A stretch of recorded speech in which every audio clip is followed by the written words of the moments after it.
ये बात उन दिनों की है जब बुद्ध अमरवन में अपना समय व्यतीत कर रहे थे। इस समय बुद्ध की प्रसिद्धि दूर दूर तक फैल चुकी थी। बहुत दूर दूर से लोग अपनी चिंताओं और परेशानियों का समाधान खोजने के लिए बुद्ध के पास आते थे। ऐसे ही एक दिन जब बुद्ध अमरवन में अपने शिष्यों को प्रवचन दे रहे थे, तो एक अधेड़ उम्र का व्यक्ति अपने 20-21 वर्ष के पुत्र को अपने साथ लिए बुद्ध की तरफ चला आ रहा था। जब वह प्रवचन स्थल के पास पहुंच गए तो बुद्ध ने एक नजर उन पर डाली और इशारे से बैठने के लिए कहा। जब प्रवचन समाप्त हो गया और सभी लोग वहां से चले गए तो बुद्ध ने उस व्यक्ति को अपने पास बुलाया और बैठने के लिए कहा। वहां चारों तरफ हरियाली छाई हुई थी। मौसम बहुत सुहाना था और तरह तरह के पक्षियों की आवाजें गूंज रही थी। ऐसा नजारा देखकर उस व्यक्ति को अंदर से असीम शांति महसूस हो रही थी। इसके बाद बुद्ध ने उस व्यक्ति से आने का कारण पूछा तो इस पर व्यक्ति ने कहा है, तथागत मैं 2 दिन की लंबी यात्रा करके अपने पुत्र को आपसे मिलवाने लाया हूँ। ये मेरा इकलौता पुत्र है और ये हर समय थका थका रहता है। ऐसा लगता है जैसे इसके अंदर कोई जान ही नहीं है, कोई प्राण नहीं है। इसका स्वभाव भी काफी चिड़चिड़ा हो गया है। अगर हम इससे कुछ भी कहते हैं तो यह हमारी छोटी छोटी बातों पर गुस्सा हो जाता है। इसके देखने की क्षमता भी उम्र से पहले ही कमजोर हो गई है और इसके बाल भी सफेद पड़ने लगे हैं। इतनी कम उम्र में इतनी बड़ी उम्र का लगना मुझे तो कुछ समझ नहीं आ रहा कि इसके साथ हो क्या रहा है। तथागत, मैं अपने पुत्र के स्वास्थ्य को लेकर बहुत चिंतित हूँ। जब मैं अपने पुत्र को वैद्य जी के पास लेकर गया तो उन्होंने कुछ औषधि दी और कहा अपने पुत्र को तनाव कम लेने के लिए कहो।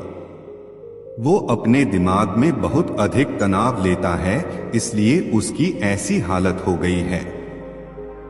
लेकिन मुझे उनके बहुत समझाने के बाद भी तनाव का मतलब समझ नहीं आया।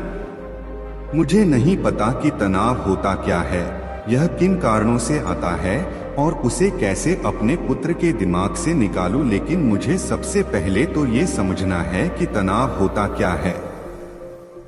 इसीलिए तथागत मैं आपके पास आया हूँ। कृपया आप मेरी समस्या का समाधान कीजिए। यह सुन बुद्ध उसके पुत्र को बड़े ध्यान से देखते हैं, उसके चेहरे को देखते हैं, उसकी आंखों को देखते हैं और फिर उसके हाथों की नब्ज को भी देखते हैं। यह सारी विधि करने के पश्चात बुद्ध उस व्यक्ति से कहते हैं, तनाव लेना तो कोई नहीं चाहता, लेकिन फिर भी यह तनाव लोगों के दिमाग को दीमक की तरह पकड़ लेता है और व्यक्ति जान भी नहीं पाता कि वह तनाव में जी रहा है।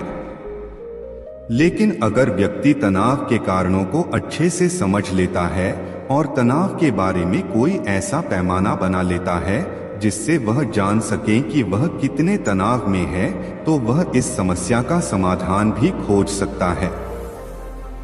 सबसे पहले तो तुम ये समझो कि तनाव होता क्या है। जब भी कोई व्यक्ति कोई काम कर रहा होता है लेकिन उसका मन कहीं दूर भटक रहा होता है, कल्पनाओं में होता है, तो उसके शरीर और मन के बीच एक दूरी पैदा हो जाती है। यह दूरी जितनी अधिक होगी व्यक्ति उतनी ही ज्यादा बेहोशी की अवस्था में होता है और शरीर व मन के बीच की इसी दूरी, इसी खिंचाव को तनाव कहा जाता है।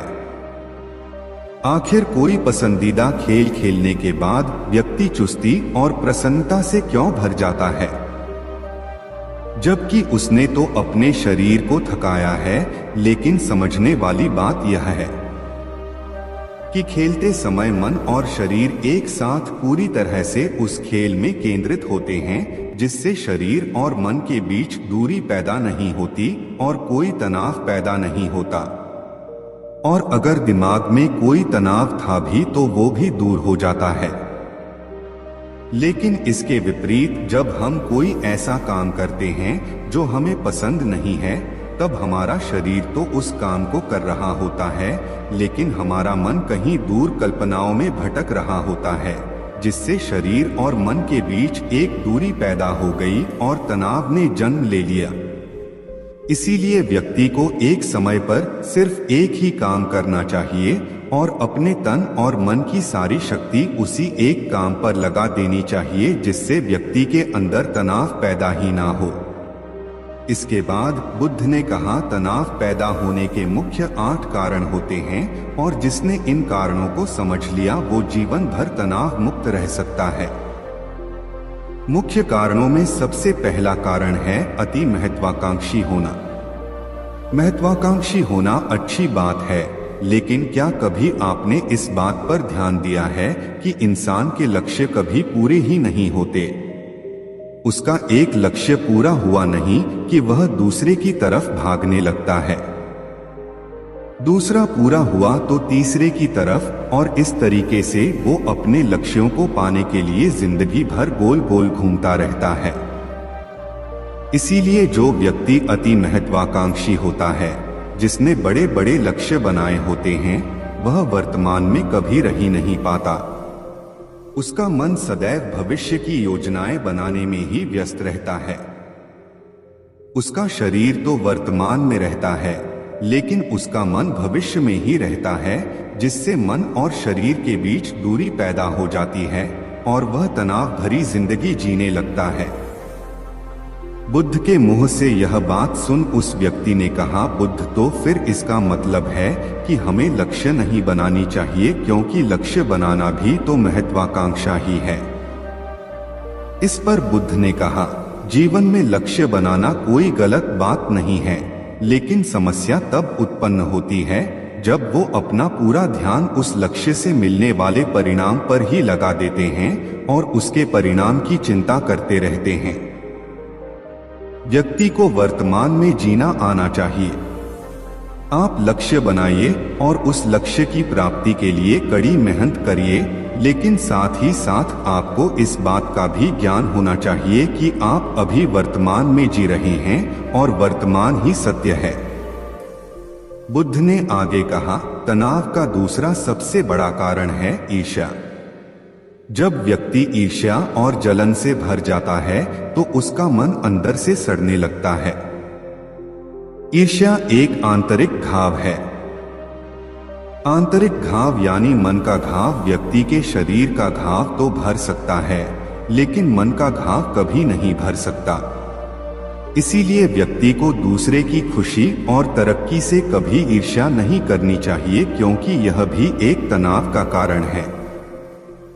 इसके बाद बुद्ध ने तनाव का अगला कारण बताते हुए कहा कि अरुचिपूर्ण काम करने से भी मन में तनाव पैदा होता है। जो काम करना हमें पसंद ही नहीं है, जिस काम में हमारी रुचि ही नहीं है, उस काम में हमारा मन लग ही नहीं पाएगा।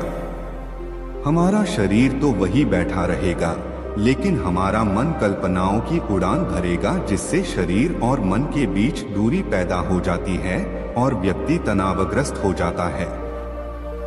इसीलिए इंसान को हमेशा अपनी रुचि के अनुसार ही कार्य करनी चाहिए। अगर व्यक्ति ने ये पता कर लिया कि उसे कौन सा काम करना पसंद है और वो उसी काम को अपने जीवन का लक्ष्य बना लेता है, तो फिर वो काम उसके लिए काम नहीं बल्कि खेल बन जाता है। फिर बुद्ध ने कहा, तनाव का चौथा कारण होता है किसी दूसरे से अपेक्षा रखना।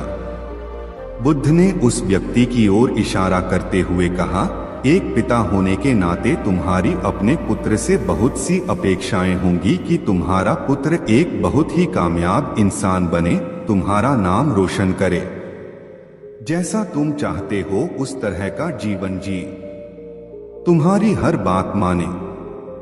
लेकिन क्या आज तक कभी किसी की सारी अपेक्षाएं पूरी हुई है? जब भी कोई व्यक्ति किसी दूसरे से कोई अपेक्षा रखने लगता है तो वो अनजाने में अपने लिए तनाव पैदा करने लगता है। जरा सोचो कि अगर तुम्हारा बेटा तुम्हारे अनुसार काम नहीं कर रहा और वो नहीं बन पा रहा जो तुम उसे बनाना चाहते हो, तो निश्चित रूप से तुम्हारे दिमाग को तनाव पकड़ लेगा। तुम तनाव से भरा जीवन जीना शुरू कर दोगे और इस तनाव के बस में आकर तुम ऐसा व्यवहार करोगे, ऐसी बातें करोगे कि तुम्हारा अपने पुत्र के साथ संबंध और भी खराब होता चला जाएगा। इसीलिए व्यक्ति को जितना हो सके उतनी कम अपेक्षाएं दूसरों से रखनी चाहिए और अगर पूरी तरह से तनाव मुक्त रहना है तो दूसरों से अपेक्षा रखना ही बंद कर दो। इसके बाद बुद्ध ने कहा कि शारीरिक कष्ट भी इंसान के तनाव का एक कारण होता है। जब व्यक्ति किसी शारीरिक पीड़ा से गुजर रहा होता है तो उसका पूरा ध्यान बस अपने उस शारीरिक दर्द पर होता है और वो पूरे दिन बस उसी के बारे में सोचता रहता है, जिससे उसका मन दुख के विचारों से भर जाता है और ऐसी स्थिति में व्यक्ति तनाव में रहने लगता है। यह सुन उस व्यक्ति ने कहा कि हे बुद्ध, शारीरिक दुख तो किसी भी व्यक्ति को हो सकता है, तो फिर क्या हुआ? व्यक्ति जीवन भर तनाव में ही जिएगा? इसका जवाब देते हुए बुद्ध ने कहा कि इंसान को ये बात समझनी चाहिए कि हमारा जीवन दुखों का आधार है। जैसे जैसे हमारा जीवन आगे बढ़ता है इसमें दुख आते हैं, बीमारियां आती है और फिर अंत में मृत्यु भी आती है। तो बीमारियां इंसान के जीवन का अभिन्न अंग है, कोई इनसे बच नहीं सकता। बस किसी किसी के जीवन में ये समय से पहले आ जाती है तो किसी के बाद में। जब इंसान का मन इस बात को अच्छे से समझ लेगा तो फिर वह अपनी बीमारी के बारे में सोच सोचकर ज्यादा तनाव नहीं लेगा, क्योंकि यह हमारे जीवन का अभिन्न हिस्सा है और इसके लिए व्यक्ति को शारीरिक रूप से भी अभ्यास करते रहना चाहिए। अपने जीवन में व्यायाम और स्वस्थ जीवन शैली को भी जगह देनी चाहिए ताकि उसका शरीर लंबे समय तक निरोगी रहकर सही से काम कर सके। तनाव का अगला कारण होता है अपनी योजनाओं को समझने के लिए समय न देना। कुछ लोगों के दिमाग में कोई विचार आया नहीं है कि वो बिना सोचे समझे उस पर काम करना शुरू कर देते हैं और जब उस काम में उन्हें असफलता मिलती है तो वह तनाव से भर जाते हैं, क्योंकि उन्होंने उस काम को शुरू करने से पहले उसके बारे में पूरी जानकारी इकट्ठा नहीं की थी। इंसान को कोई भी काम शुरू करने से पहले उसके अच्छे और बुरे परिणामों के बारे में ठीक से सोच विचार कर लेना चाहिए। इंसान को इस बारे में भी सोच लेना चाहिए कि अगर ये योजना सफल नहीं हुई तो फिर इसके बाद मैं क्या करूंगा। इसलिए व्यक्ति को अपनी योजनाओं को ठीक से समझने के लिए पूरा समय देना चाहिए ताकि बाद में उस योजना की वजह से तनाव पैदा ना हो। तनाव का 7वां सबसे बड़ा कारण होता है टालमटोल करना। आज के काम को कल पर टालना। आप लोगों ने ये कहावत तो सुनी होगी कि आलस इंसान के शरीर का सबसे बड़ा शत्रु है। इंसान आलस्य की वजह से आज के काम को कल के लिए टाल देता है और फिर काम को टालना उसकी आदत बन जाती है। काम को कल पर टालने वाले व्यक्ति का काम कभी भी समय पर पूरा नहीं हो पाता और अगर किसी तरह से पूरा हो भी जाता है तो वह उतना अच्छा नहीं हो पाता जितना अच्छा उसे किया जा सकता था और फिर यह बात व्यक्ति के अंदर तनाव पैदा करती है। लेकिन काम को टालना या काम को एकदम अंत समय पर करना एक आदत है। इसीलिए व्यक्ति ना चाहते हुए भी बार बार अपनी इस आदत का शिकार बन जाता है और काम को टालता रहता है और फिर जब काम की समय सीमा पास आ जाती है तो वह तनाव से भरकर काम को पूरा करने का प्रयास करता है।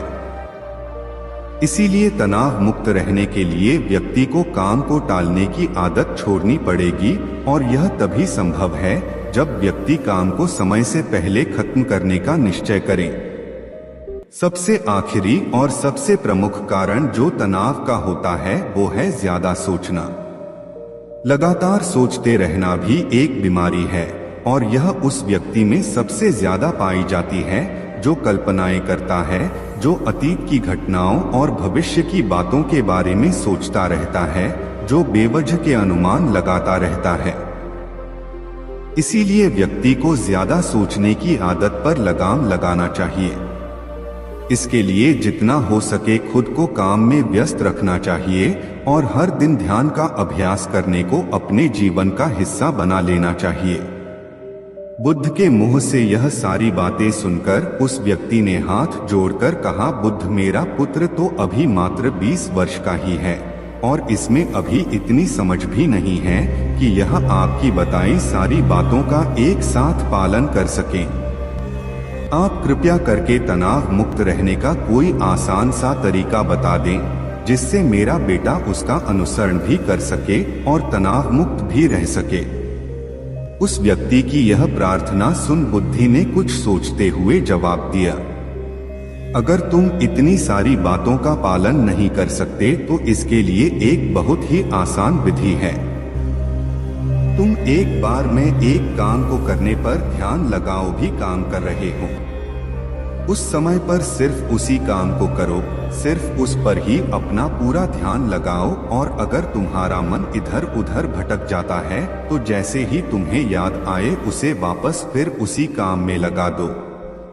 ये सबसे आसान और अच्छा तरीका है तनाव मुक्त रहने का। जब तुम भोजन करो तो उस समय सिर्फ भोजन ही करो, उसके पूरे स्वाद का आनंद लो, उसी अनुभव करो। जब चलो तो अपना पूरा ध्यान सिर्फ चलने लगा दो। इससे तुम्हारा मन और तुम्हारा शरीर दोनों एक जगह पर केंद्रित रहेंगे। दोनों के बीच दूरी पैदा नहीं होगी जो कि तनाव का मुख्य कारण होती है। दोस्तों, आज की युवा पीढ़ी एक ही समय पर दो तीन काम करने के आदी हो चुकी है, जैसे फोन पर बात करते हुए गाड़ी चलाना, खाना खाते हुए टीवी देखना, ये फोन चलाना और फिर इनकी शिकायत रहती है कि मैं तनाव में जी रहा हूँ, मेरा मन शांत नहीं रहता है, मैं चिड़चिड़ा सा हो गया हूँ। जब कोई व्यक्ति एक ही समय पर तीन काम करेगा तो तनाव पैदा होना तो स्वाभाविक है, क्योंकि दिमाग तो एक समय पर पूरा ध्यान लगाकर सिर्फ एक ही काम कर सकता है। पूर्ण रूप से एक ही समय पर दो कामों पर ध्यान कभी नहीं लग सकता। इसीलिए जहां तक संभव हो सके एक समय पर सिर्फ एक ही काम करने का प्रयास करें, वो भी पूरे ध्यान के साथ। दोस्तों, आशा करता हूं कि आपको इस कहानी से काफी कुछ सीखने को मिला होगा।